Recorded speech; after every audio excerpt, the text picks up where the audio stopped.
So normally I don't stoop over the top of my frame, and originally I also put this piece into a bigger frame, but whilst I'm working this area, I've taken it down to the 8" because I actually find that much more comfortable for my back. So I try and keep the frame central, and I try not to twist, but I'm actually talking to you, so this is a very strange angle. Normally I stitch here and then I sit up like I'm sitting on a horse, so I would have that higher, and then I look over the top every few minutes and look at something on the telly.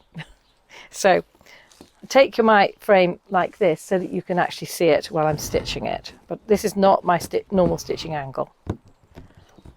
So as you see, I've already worked the first long and short area on the end of this feather. So the feathers, you work from the lowest one going 1, 2, 3. I put in the white, and I had too much on my thread, on my needle, so I just moved up to the top feather and just started the white on that. So following the stitch chart, you just add the colours. So with the Renaissance wool, you just got to be careful to cover it well. You get plenty of wool, but I stitched over that twice to make sure that the wing looked lovely in 3D. So I've cast on with my caramel colour, and I'm going to come up through the previous worked piece and through the white and lay my thread like that, and then pop my needle down. So that's the long stitch, and that's about 1 inch long, and then come up with a shorter stitch. So the difference in length is about 1.5. So that's about down to about 1 centimetre now, because I'm going down the shape. So 3/4 of an inch, and then a shorter one. So that's a long, a shorter one, a long and a shorter one, and that really does take me up to the edge of that feather. I'm just going to push in a tiny little one there, so about 1/4 of an inch there. So now I go back to the centre again, usual method with long and short stitch, and I just come up next to the original stitch in this caramel colour, and which is shorter than the first one, and then another very long one. See how far I am to the edge, and then lay your thread down and pop that in.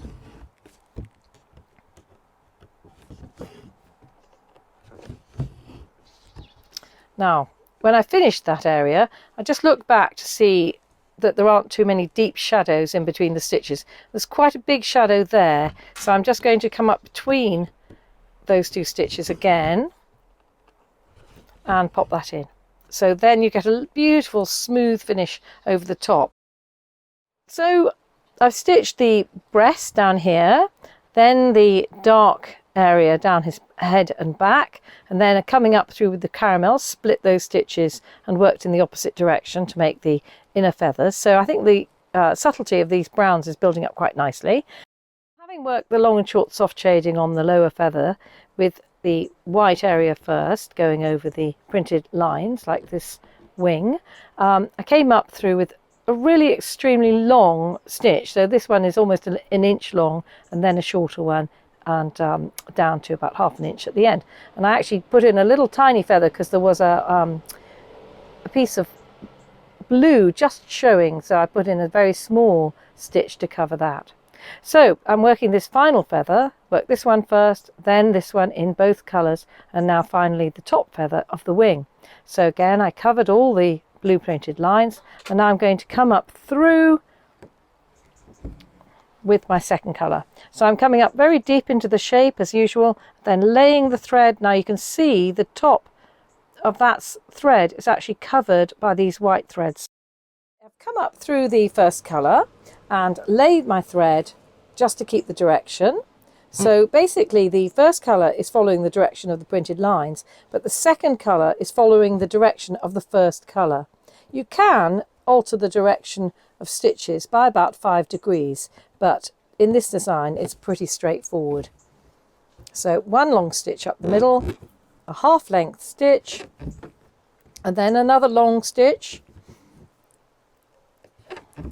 and then another half, and that is half of the top feather stitched. It's really, really quick when you actually get into the second or third colours in crewel work.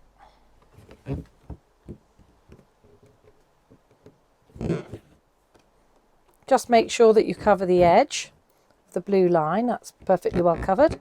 And then I'm going to cast off in this colour.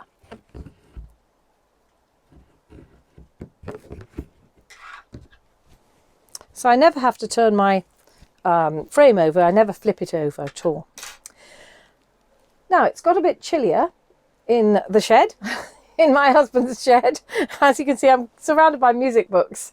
There's very few embroidery books in here, and but we like it because it's quiet and the doorbell doesn't go because there's no doorbell, and it's at the bottom of the garden. So so I put a bit more clothing on. Now, one of the questions that we have had has been about what size of frame to use when you have a project. So when you think about it, the frame has to be smaller than the outside of the linen, but it has to be bigger than the design. Now, when I mounted this frame, this piece on a frame, I actually chose the 10-inch frame, which is this size, bigger one here, and that went in perfectly well. But my own physical ability means that I'm better with the frame closer to me, and I'm much more comfortable if it's absolutely central and I'm stitching like that. So, you know, I have my elbows in front of my hips, as I've often said, and I just stitch like that. In fact, this could be a little bit higher, so I sit up a bit better and push my tummy forward and stitch away. So we have had, you know, questions about which size frame to use, so I hope that helps you.